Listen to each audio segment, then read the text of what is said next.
I'd like to tell you about the strangest secret in the world.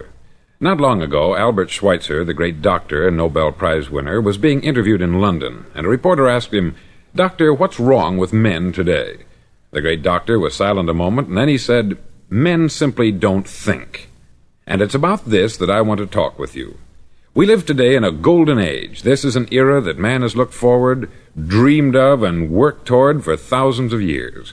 But since it's here, we pretty well take it for granted. We in America are particularly fortunate to live in the richest land that ever existed on the face of the earth, a land of abundant opportunity for everyone. But do you know what happens? Let's take 100 men who start even at the age of 25. Do you have any idea what will happen to those men by the time they're 65? These 100 men who all start even at the age of 25 believe they're going to be successful. If you asked any one of these men if he wanted to be a success, he'd tell you that he did. And you'd notice that he was eager toward life, that there was a certain sparkle to his eye, an erectness to his carriage, and life seemed like a pretty interesting adventure to him. But by the time they're 65, 1 will be rich, 4 will be financially independent, 5 will still be working, 54 will be broke. Now think a moment. Out of the 100, only 5 make the grade. Why do so many fail? What has happened to the sparkle that was there when they were 25? What's become of the dreams, the hopes, the plans? And why is there such a large disparity between what these men intended to do and what they actually accomplished? When we say about 5% achieve success, we have to define success. And here's the definition. Success is the progressive realization of a worthy ideal. If a man is working toward a predetermined goal and knows where he's going, that man is a success. If he's not doing that, he's a failure. Success is the progressive realization of a worthy ideal. Rollo May, the distinguished psychiatrist, wrote a wonderful book called Man's Search for Himself. And in this book he says, the opposite of courage in our society is not cowardice, it is conformity. And there you have the trouble today. It's conformity.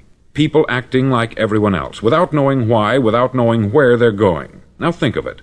In America right now, there are over 14 million people 65 years of age and over, and about 13 million of these 14 million are broke.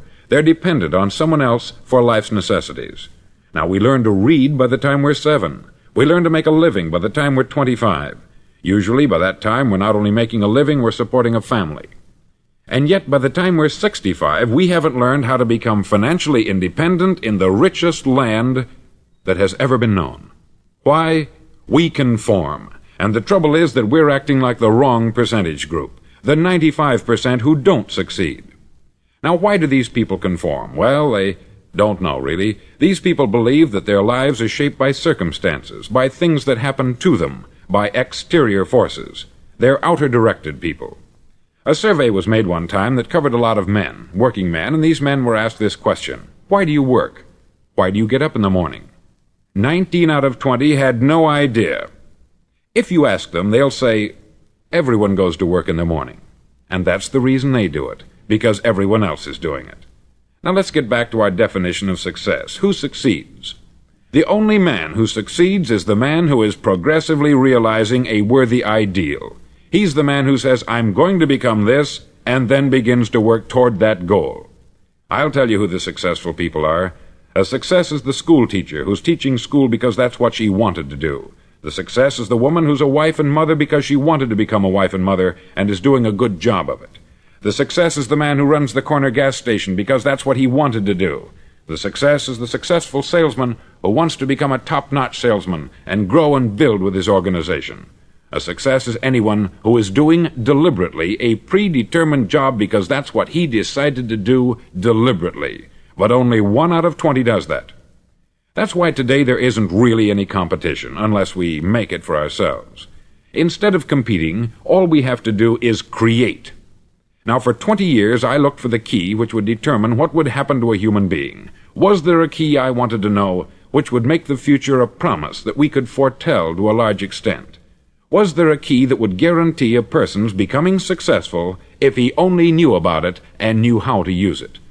Well, there is such a key, and I've found it. Have you ever wondered why so many men work so hard and honestly without ever achieving anything in particular, and others don't seem to work hard and yet seem to get everything? They have the magic touch. You've heard them say that about someone. Everything he touches turns to gold. And have you ever noticed that a man who becomes successful tends to continue to become successful, and on the other hand, have you noticed how a man who is a failure tends to continue to fail? It's because of goals. Some of us have them, some don't. People with goals succeed because they know where they're going. Now think of a ship leaving a harbor, and think of it with the complete voyage mapped out and planned. The captain and crew know exactly where it's going and how long it will take. It has a definite goal. 9,999 times out of 10,000 it will get to where it started out to get. Now let's take another ship, just like the first, only let's not put a crew on it, or a captain at the helm. Let's give it no aiming point, no goal, no destination. We just start the engines and let it go. I think you'll agree with me that if it gets out of the harbor at all, it will either sink or wind up on some deserted beach a derelict. It can't go any place because it has no destination and no guidance. It's the same with a human being. Take the salesman, for example. There is no other person in the world today with the future of a good salesman. Selling is the world's highest paid profession, if we're good at it and if we know where we're going. Every company needs top-notch salesmen, and they reward those men. The sky is the limit for them. But how many can you find? Someone once said, "The human race is fixed, not to prevent the strong from winning, but to prevent the weak from losing." The American economy today can be likened to a convoy in time of war. The entire economy is slowed down to protect its weakest link, just as the convoy had to go at the speed that would permit its slowest vessel to remain in formation. That's why it's so easy to make a living today. It takes no particular brains or talent to make a living and support a family today. So we have a plateau of so-called security, if that's what a person's looking for. But we do have to decide how high above this plateau we want to aim for. Now let's get back to the strangest secret in the world, the story that I wanted to tell you today. Why do men with goals succeed in life, and men without them fail? Well, let me tell you something which, if you really understand it, will alter your life immediately. If you understand completely what I'm going to tell you from this moment on, your life will never be the same again. You'll suddenly find that good luck just seems to be attracted to you. The things you want just seem to fall in line. And from now on, you won't have the problems, the worries, the gnawing lump of anxiety that perhaps you've experienced before. Doubt, fear, well, they'll be things of the past. Here's the key to success, and the key to failure. We become what we think about. Now let me say that again. We become what we think about. Throughout all history, the great wise men and teachers, philosophers and prophets have disagreed with one another on many different things. It is only on this one point that they are in complete and unanimous agreement. Listen to what Marcus Aurelius, the great Roman emperor, said. He said, "A man's life is what his thoughts make of it." Disraeli said this, "Everything comes if a man will only wait. I have brought myself by long meditation to the conviction that a human being with a settled purpose must accomplish it, and that nothing can resist a will that will stake even existence for its fulfillment." Ralph Waldo Emerson said this, "A man is what he thinks about all day long." William James said, "The greatest discovery of my generation is that human beings can alter their lives by altering their attitudes of mind." And he also said, "We need only in cold blood act as if the thing in question were real, and it will become infallibly real by growing into such a connection with our life that it will become real. It will become so knit with habit and emotion that our interest in it will be those which characterize belief." He also said this, "If you only care enough for a result, you will almost certainly attain it. If you wish to be rich, you will be rich. If you wish to be learned, you will be learned. If you wish to be good, you will be good. Only you must then really wish these things, and wish them exclusively, and not wish at the same time 100 other incompatible things just as strongly." In the Bible you read, in Mark 9:23, "If thou canst believe, all things are possible to him that believeth." Dr. Norman Vincent Peale said this, "This is one of the greatest laws in the universe. Fervently do I wish I had discovered it as a very young man. It dawned upon me much later in life, and I've found it to be one of the greatest, if not my greatest discovery, outside of my relationship to God. And the great law, briefly and simply stated, is that if you think in negative terms, you'll get negative results. If you think in positive terms, you will achieve positive results. That is the simple fact which is at the basis of an astonishing law of prosperity and success. In 3 words, believe and succeed. William Shakespeare put it this way: "Our doubts are traitors, and make us lose the good we oft might win, by fearing to attempt." George Bernard Shaw said, "People are always blaming their circumstances for what they are. I don't believe in circumstances. The people who get on in this world are the people who get up and look for the circumstances they want, and if they can't find them, make them." Well, it's pretty apparent, isn't it? And every person who discovered this for a while believed that he was the first one to work it out. We become what we think about. Now, it stands to reason that a person who's thinking about a concrete and worthwhile goal is going to reach it, because that's what he's thinking about. And we become what we think about. Conversely, the man who has no goal, who doesn't know where he's going, and whose thoughts must therefore be thoughts of confusion and anxiety and fear and worry, becomes what he thinks about. His life becomes one of frustration, fear, anxiety, and worry. And if he thinks about nothing, he becomes nothing. Now, how does it work? Why do we become what we think about? Well, I'll tell you how it works as far as we know. Now, to do this, I want to tell you about a situation that parallels the human mind. Suppose a farmer has some land, and it's good, fertile land. Now, the land gives the farmer a choice. He may plant in that land whatever he chooses. The land doesn't care. It's up to the farmer to make the decision. Now, remember, we're comparing the human mind with the land, because the mind, like the land, doesn't care what you plant in it. It will return what you plant, but it doesn't care what you plant. Now, let's say that the farmer has 2 seeds in his hand. One is a seed of corn, the other is nightshade, a deadly poison. He digs 2 little holes in the earth, and he plants both seeds, one corn, the other nightshade.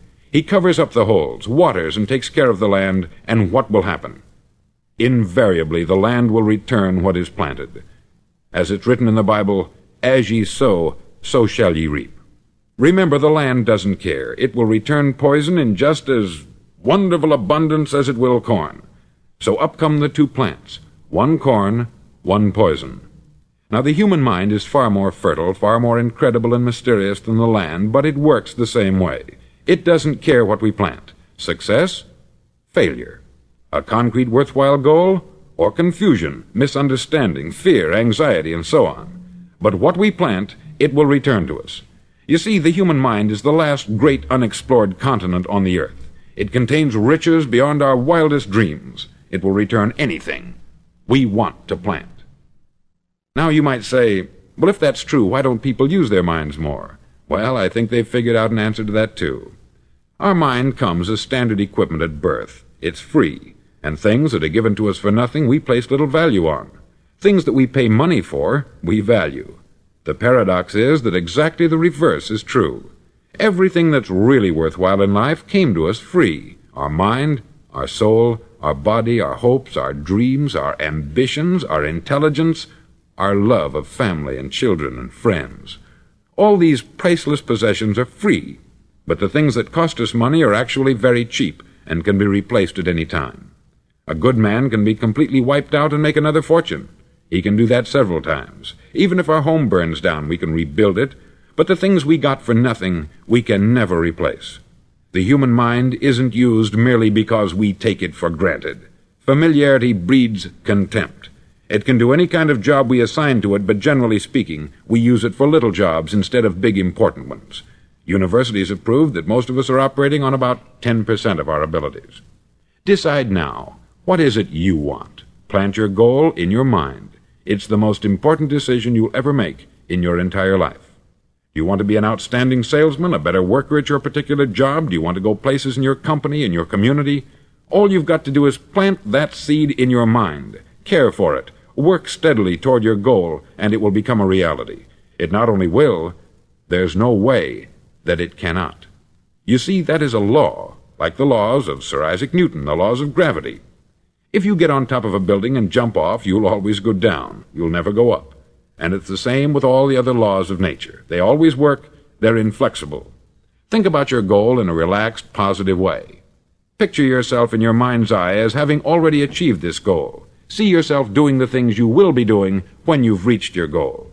Ours has been called the phenobarbital age, the age of ulcers and nervous breakdowns. At a time when medical research has raised us to a new plateau of good health and longevity, far too many of us worry ourselves into an early grave trying to cope with things in our own little personal ways, without learning a few great laws that will take care of everything for us. These things we bring on ourselves through our habitual way of thinking. Every one of us is the sum total of his own thoughts. He is where he is because that is exactly where he really wants to be, whether he'll admit that or not. Each of us must live off the fruit of his thoughts in the future, because what you think today and tomorrow, next month and next year, will mold your life and determine your future. You're guided by your mind. I remember one time I was driving through Arizona and I saw one of those giant earth-moving machines roaring along the road at about 35 miles an hour with what looked like 20 tons of dirt in it, a tremendous, incredible machine, and there was a little man perched way up on top with the wheel in his hands guiding it. And as I drove along, I was struck by the similarity of that machine to the human mind.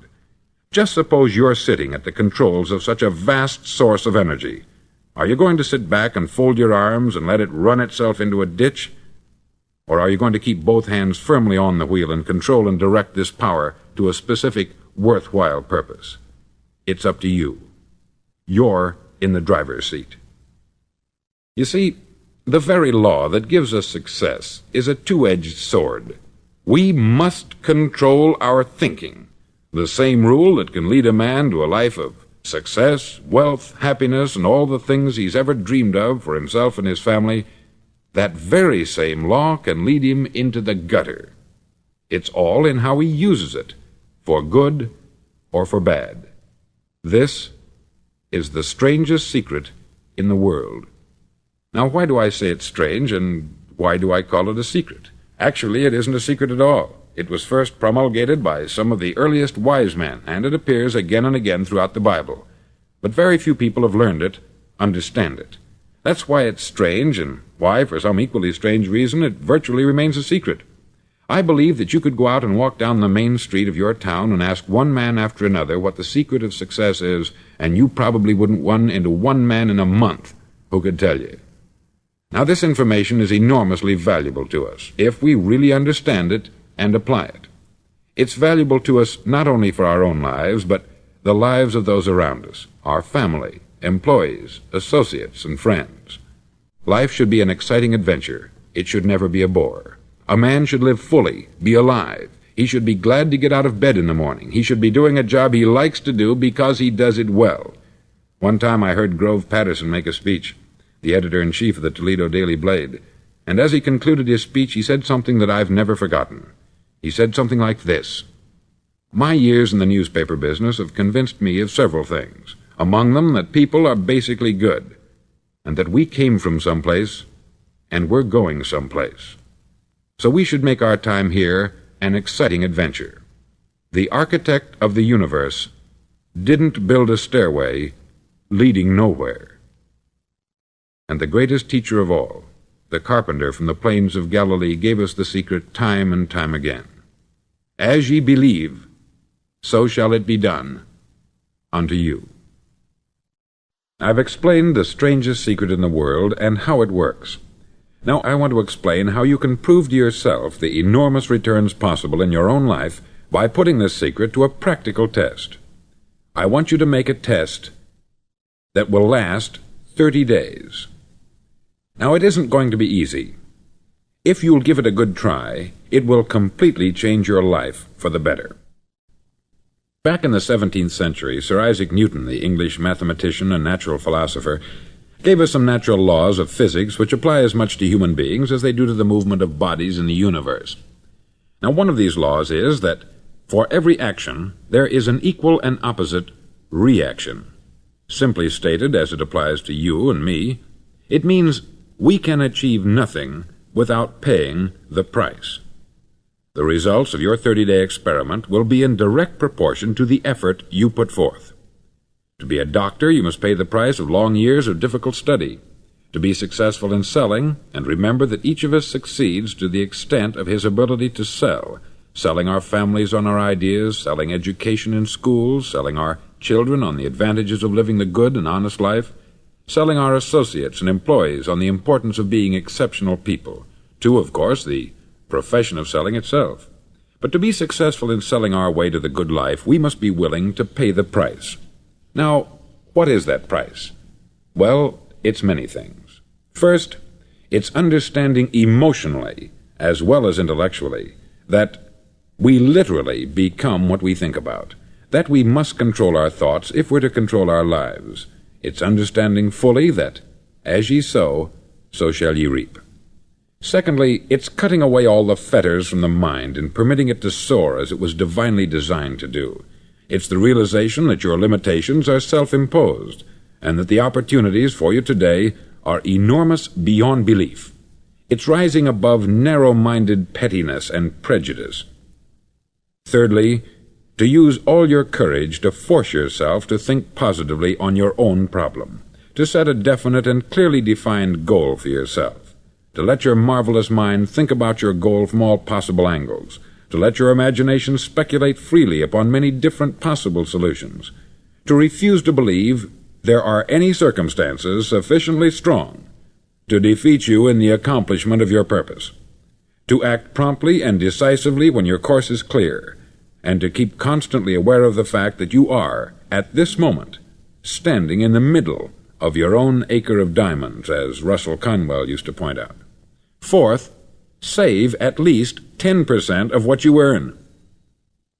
It's also remembering that no matter what your present job, it has enormous possibilities if you're willing to pay the price. Now let's just go over the important points in the price each of us must pay to achieve the wonderful life that can be ours. It is, of course, worth any price. 1. You will become what you think about. 2. Remember the word imagination. Let your mind soar. 3. Courage. Concentrate on your goal every day. 4. Save 10% of what you earn. And action. Ideas are worthless unless we act on them. Now I'll try to outline the 30-day test I want you to make. Now keep in mind that you have nothing to lose by making this test, and everything you could possibly want to gain. There are two things that may be said of everyone. Each of us wants something, and each of us is afraid of something. I want you to write on a card what it is you want more than anything else. It may be more money. Perhaps you'd like to double your income or make a specific amount of money. It may be a beautiful home. It may be success at your job. It may be a particular position in life. It could be a more harmonious family. Each of us wants something. Write down on your card specifically what it is that you want. Make sure it's a single goal and clearly defined. You needn't show it to anyone, but carry it with you so that you can look at it several times a day. Think about it in a cheerful, relaxed, positive way each morning when you get up, and immediately you have something to work for, something to get out of bed for, something to live for. Look at it every chance you get during the day and just before going to bed at night. As you look at it, remember that you must become what you think about, and since you're thinking about your goal, you realize that soon it will be yours. In fact, it's yours really the moment you write it down and begin to think about it. Look at the abundance all around you as you go about your daily business. You have as much right to this abundance as any other living creature. It's yours for the asking. Now we come to the difficult part. Difficult because it means the formation of what is probably a brand new habit, and new habits are not easily formed. Once formed, however, it'll follow you for the rest of your life. Stop thinking about what it is you fear. Each time a fearful or negative thought comes into your consciousness, replace it with a mental picture of your positive and worthwhile goal. There will come times when you will feel like giving up. It's easier for a human being to think negatively than positively. That's why only 5% is successful. You must begin now to place yourself in that group. For 30 days you must take control of your mind. It will think only about what you permit it to think. Each day for this 30-day test, do more than you have to do. In addition to maintaining a cheerful, positive outlook, give of yourself more than you've ever done before. Do this knowing that your returns in life must be in direct proportion to what you give. The moment you decide on a goal to work toward, you're immediately a successful person. You're then in that rare and successful category of people who know where they're going. Out of every 100 people, you belong to the top 5. Don't concern yourself too much with how you're going to achieve your goal. Leave that completely to a power greater than yourself. All you have to do is know where you're going. The answers will come to you of their own accord. Remember these words from the Sermon on the Mount, and remember them well. Keep them constantly before you this month of your test. Ask, and it shall be given you. Seek, and ye shall find. Knock, and it shall be opened unto you. For every one that asketh receiveth, and he that seeketh findeth, and to him that knocketh it shall be opened. It's as marvelous and as simple as that. In fact, it's so simple that in our seemingly complicated world it's difficult for an adult to understand that all he needs is a purpose and faith. For 30 days, do your best. If you're a salesman, go at it as you've never done before, not in hectic fashion, but with the calm, cheerful assurance that time well spent will give you the abundance in return you deserve and want. No matter what your job, do it as you've never done it before for 30 days. And if you've kept your goal before you every day, you'll wonder and marvel at this new life you've found. Dorothea Brand, outstanding editor and writer, discovered it for herself and tells about it in her fine book, Wake Up and Live. Her entire philosophy is reduced to the words, act as though it were impossible to fail. She made her own test with sincerity and faith, and her entire life was changed to one of overwhelming success.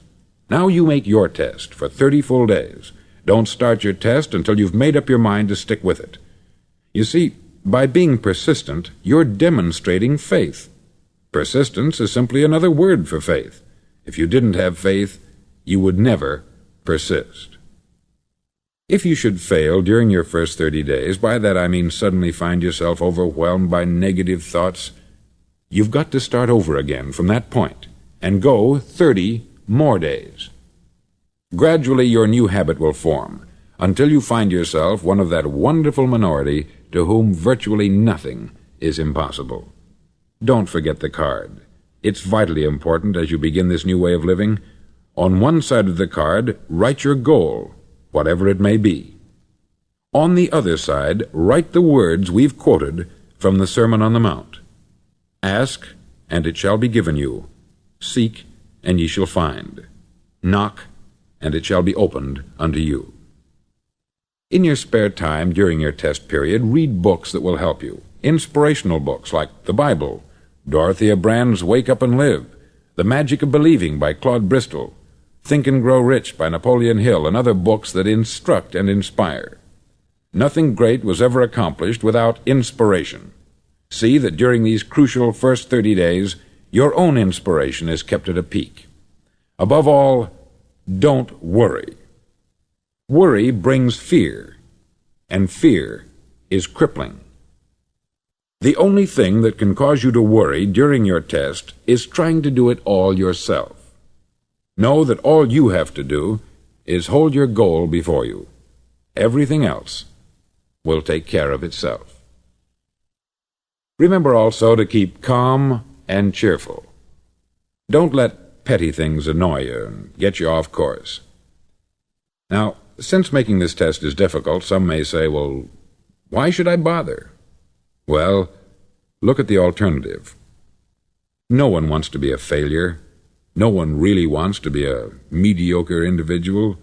No one wants a life constantly filled with worry, fear, and frustration. Therefore, remember that you must reap that which you sow.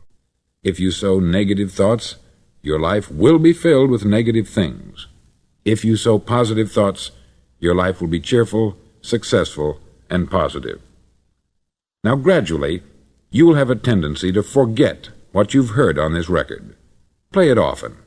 Keep reminding yourself of what you must do to form this new habit. Gather your whole family about and listen to what's been said here at regular intervals. You know, most men will tell you that they want to make money without understanding the law. The only people who make money work in the mint. The rest of us must earn money. This is what causes those who keep looking for something for nothing or a free ride to fail in life. The only way to earn money is by providing people with services or products which are needed and useful. We exchange our product or service for the other man's money. Therefore, the law is that our financial return will be in direct proportion to our service. Success is not the result of making money. Making money is the result of success, and success is in direct proportion to our service. Most people have this law backwards. They believe that you're successful if you earn a lot of money. The truth is that you can only earn money after you're successful. It's like the story of the man who sat in front of the stove and said to it, "Give me heat, and then I'll add the wood." How many men and women do you know, or do you suppose there are today, who take the same attitude toward life? There are millions. We've got to put the fuel in before we can expect heat. Likewise, we've got to be of service first before we can expect money. Don't concern yourself with the money. Be of service. Build, work, dream, create. Do this, and you'll find there's no limit to the prosperity and abundance that will come to you. Prosperity is founded upon a law of mutual exchange. Any person who contributes to prosperity must prosper in turn himself. Sometimes the return will not come from those you serve, but it must come to you from someplace, for that is the law. For every action, there is an equal and opposite reaction.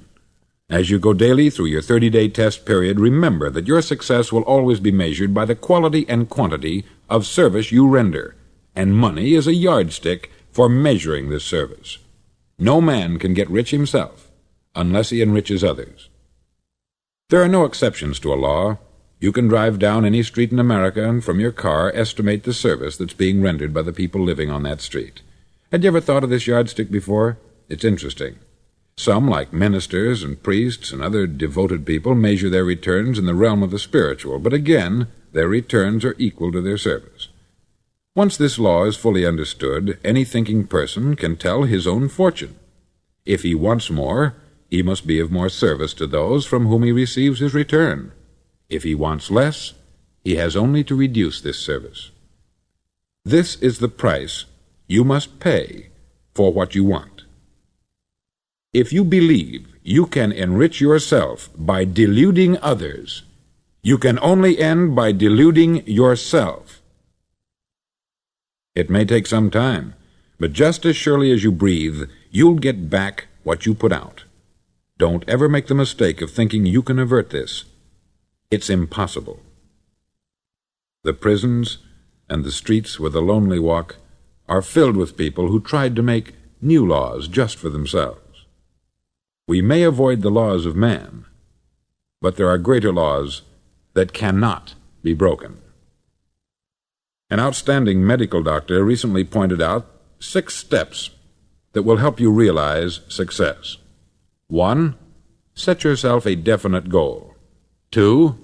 Quit running yourself down. 3. Stop thinking of all the reasons why you cannot be successful, and instead think of all the reasons why you can. 4. Trace your attitudes back through your childhood and try to discover where you first got the idea you couldn't be a success, if that's the way you've been thinking. 5. Change the image you have of yourself by writing out a description of the person you would like to be. And 6. Act the part of the successful person you have decided to become. The doctor who wrote those words is a noted West Coast psychiatrist, David Harold Fink, M.D. Do what all experts since the dawn of recorded history have told you you must do.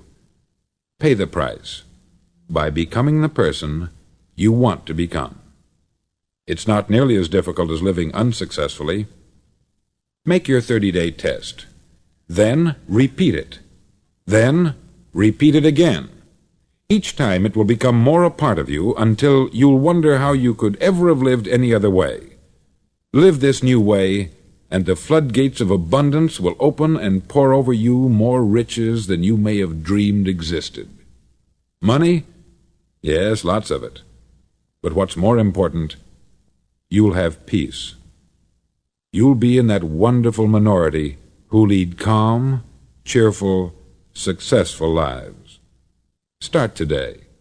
You have nothing to lose, but you have a life